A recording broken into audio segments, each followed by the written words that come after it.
Bonjour à toutes et à tous. Tout d'abord, je suis ravie d'être là pour parler de la mobilité de demain.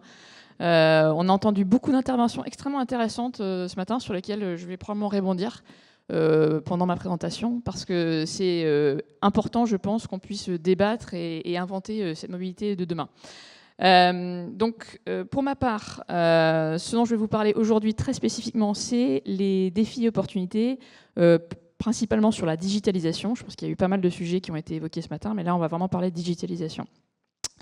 Alors, la raison de ma présence aujourd'hui, quelques mots d'abord sur SNCF Connect and Tech. SNCF Connect, vous connaissez probablement. On a 16 millions d'utilisateurs, donc il y a de fortes chances que certains d'entre vous aient l'application sur votre mobile dans votre poche. Très certainement, certains de nos concitoyens aussi. Voilà, donc c'est la partie plutôt agence de voyage, mais on est aussi, vous avez vu SNCF Connect and Tech, donc on est aussi une entreprise de tech, on fait aussi de la technologie. On crée des solutions innovantes pour tout ce qui est mobilité. Donc en quelques chiffres, pour vous donner un peu plus de détails sur ce qu'on fait, je vous ai parlé des 16 millions d'utilisateurs par an. On a 4,2 millions d'utilisateurs quotidiens de l'application SNCF Connect. Donc voilà, ça fait beaucoup de monde. Alors, quand vous pensez à SNCF Connect, peut-être que certains d'entre vous pensent beaucoup au ferroviaire. Maxime vient de parler du ferroviaire, mais il n'y a pas que du ferroviaire. On est aussi connecté à beaucoup de réseaux urbains, donc où on propose voilà, du bus, des choses comme ça. Donc vous pouvez directement sur l'application acheter des tickets alors de métro par exemple pour Paris, mais aussi à Nevers, à Belfort, etc. Donc on n'est pas qu'un acteur du ferroviaire, on est aussi un acteur de la mobilité urbaine. C'est important de le garder en tête parce qu'on va en parler pas mal par la suite. Sur nos activités plutôt tech, alors nous sommes une entreprise qui existe depuis 25 ans. Aujourd'hui, on a 1300 salariés et sur ces 1300 salariés, il y en a 850 qui développent des applications. Ça nous a permis, sur ces 25 dernières années, de faire plus de 250 projets et applications dans la mobilité. Voilà. C'est juste pour vous donner un peu une image et que vous compreniez un peu pourquoi est-ce qu'on est vraiment, on se considère vraiment très légitime sur ces aspects-là. Sachant qu'on est quand même reconnu dans le domaine de la mobilité pour faire vraiment des produits fiables et de qualité. Alors maintenant que vous avez vu une vue ensemble un peu de ce qu'on fait chez SNCF Connect and Tech, je vais vous parler plus spécifiquement de la problématique dont on voulait parler aujourd'hui. Alors Christophe Bouillon l'a mentionné, il faut d'abord partir du citoyen. Si on part d'abord du citoyen, que cherche le citoyen? Le citoyen, aujourd'hui, il y a quand même pas mal de choses qui sont compliquées pour lui. Je ne sais pas vous, moi quand j'ai grandi dans ma ville de Grenoble, j'avais à peu près le bus et le tram, mais c'est à peu près tout. Voilà, je n'avais pas toutes les mobilités qu'on a aujourd'hui. Aujourd'hui, le citoyen, il se trouve confronté à beaucoup de solutions de mobilité. C'est génial, on a beaucoup parlé, c'est bien pour la décarbonation, mais ce n'est pas forcément facile de s'y retrouver. C'est pas facile de s'y retrouver parce que souvent, on a une multitude d'applicatifs. On ne sait pas forcément où aller chercher. Et alors, donc, le maire de Bruxelles l'a très bien dit, souvent on reste voilà, dans son mode de mobilité, on reste un peu l'esclave de son mode de mobilité, on a du mal à aller voir ce qu'il y a par ailleurs. Donc il y a une vraie besoin et demande d'arriver à comprendre quelles sont toutes les mobilités sur l'ensemble du territoire. Ça, c'est une première vraie demande des citoyens, c'est d'avoir quelque chose qui est unifié. Et ensuite, c'est quelque chose aussi qui doit être adapté à leur mode de transport. On l'a vu avec le Covid, il y a eu quand même beaucoup, ça a quand même pas mal chamboulé la façon dont on se déplace en termes de mobilité. Donc il y a des utilisateurs qui vont être plutôt des réguliers ou des scolaires, donc voilà, ils vont connaître quand même ce qui est à leur disposition, mais on va aussi avoir des occasionnels qui vont arriver dans la ville, qui vont pas forcément connaître, et puis soit on peut être régulier dans une ville, mais complètement occasionnel par ailleurs. Donc même si on a une habitude de mobilité dans un territoire, dans un autre territoire, ça va être complètement différent. Voilà, donc ça, j'ai envie de dire, c'est la partie immergée de l'iceberg, c'est la partie immergée de ce que veut le citoyen. Alors à côté de ça, nos amis les métropoles et les villes, elles ont énormément de défis et d'enjeux à côté de ça que ne voit pas le citoyen forcément. Alors quelles sont-elles?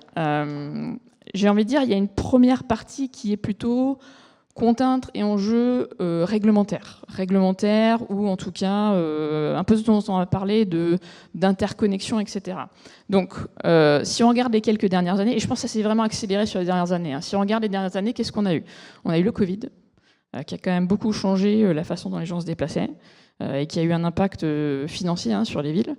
On a eu la guerre en Ukraine qui a créé un énorme pic d'inflation et qui a causé quand même pas mal de soucis aux villes à ce moment-là, en tout cas, pour avoir les budgets, et qui nous impacte encore aujourd'hui, puisque aujourd'hui, on a parlé à l'instant, il y a quand même des problèmes de financement et de dotation pour les villes et les métropoles.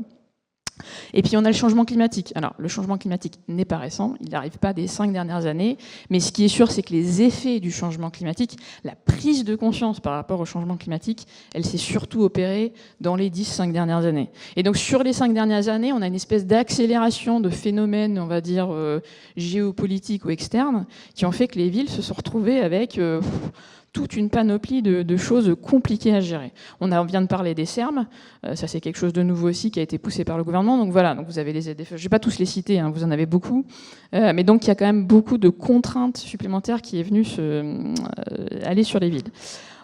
À côté de ça, en plus de ces contraintes, on va dire, enjeux réglementaires, vous avez la partie technologique, qui elle aussi s'est quand même pas mal accélérée. Alors technologique d'un point de vue digital, mais pas que, aussi d'un point de vue solution. On a maintenant du covoiturage à gérer, on a plus de vélos en libre-service, on a des trottinettes, on a du taxi. Voilà, donc c'est des modes de mobilité qui sont nouveaux et avec des technologies nouvelles aussi qui sont développées, sans même parler d'IA dont beaucoup de gens parlent aujourd'hui, mais rien que sur des technologies un peu plus simples, on va dire, que ce soit du NFC, du M-Ticket, etc., etc. Et donc les villes se retrouvent face à des contraintes supplémentaires, avec un choix de fournisseurs et de solutions assez large. En plus, il y a des fournisseurs qui vont fournir une large panoplie, puis certains qui vont vraiment se verticaliser, se focaliser sur juste un mode de transport. Donc on se retrouve avec des villes qui ont une complexité à gérer ça, et surtout, on l'a dit, d'une façon, essayer de le faire de façon pérenne dans le temps, se dire c'est quoi la plateforme de demain, qu'est-ce qui demain va être fixe, stable, etc. Ça, c'est pas facile à gérer. C'est vraiment pas facile à gérer, c'est compliqué. Fort de ce constat, nous, notre vision, quelle est-elle ? Aujourd'hui, nous, on pense que la technologie, et en particulier tout ce qui est digitalisation, c'est vraiment une opportunité. C'est ce qui va permettre aux villes, aux métropoles, de fournir ces services. Et donc, quelle est-elle, cette vision ?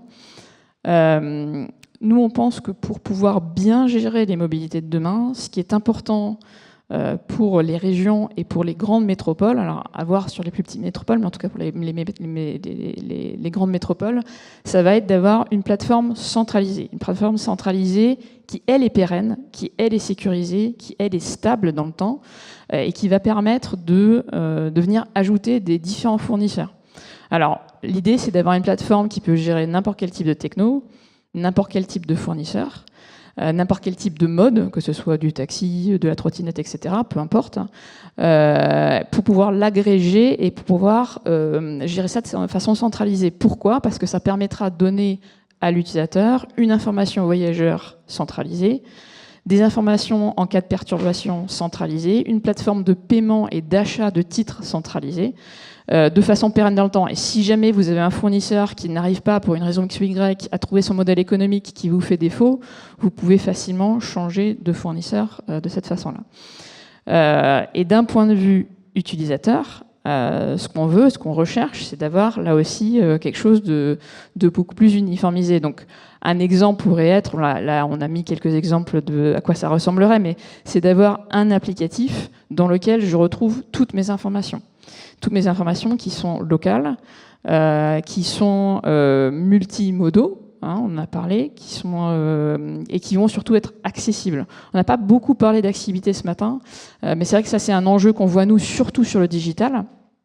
Alors je crois que c'est Vincent Ducret qui en parlait, qu'aujourd'hui il n'y a que 15% du transport public qui se fait sur du digital, alors que dans le ferroviaire, nous on est à 80%, donc on voit bien, nous, dans le ferroviaire, toutes les demandes en termes d'accessibilité, de fluidité, d'efficacité d'applicatifs. Ça, il faut que ça se retrouve forcément dans la partie urbaine et métropolitaine, si on veut que ces solutions arrivent à fonctionner correctement.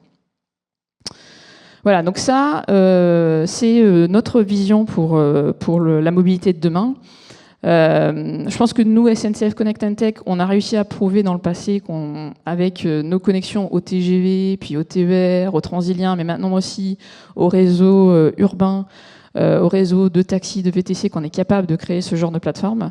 On pense que c'est vraiment l'avenir pour les villes de pouvoir avoir ce genre de système centralisé pour les aider, pour pouvoir offrir à leurs utilisateurs une expérience vraiment simple, fiable, fluide et durable.